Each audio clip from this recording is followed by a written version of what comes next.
আসসালামু আলাইকুম। আমরা আজকে আলোচনা করব পাইলের কেজের ল্যাব ডিটেলস সম্পর্কে।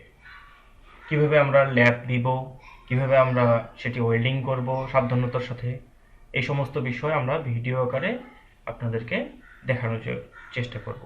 বিএনবিসি 2020 অনুযায়ী আমাদের যে ল্যাপিং লেন্থ হচ্ছে মিনিমাম 8 ইঞ্চি। 8 ইঞ্চি কি টানা আপনারা ওয়েল্ডিং দেখতে পারেন এখানে কিভাবে করতে হবে।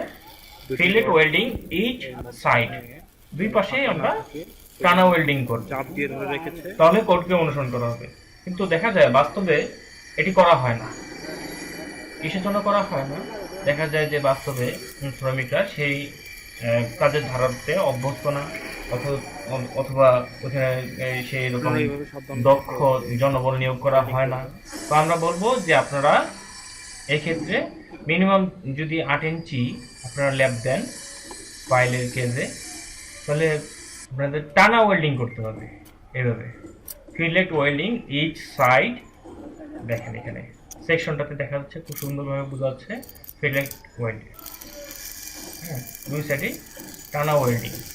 আর যদি সেভাবে না দেওয়া সম্ভব হয়, যে টানা ওয়েল্ডিং করতে পারতেছে না বা করা যাচ্ছে না, অনেক ক্ষেত্রে অনেক সমস্যা দেখা দেয়, সেক্ষেত্রে আপনারা 18 ইঞ্চি বা 24 ইঞ্চি দিয়ে জায়গায় জায়গায় মিনিমাম 3 ইঞ্চি টানা ওয়েল্ডিং দিবেন দুই পাশে, 3 ইঞ্চি।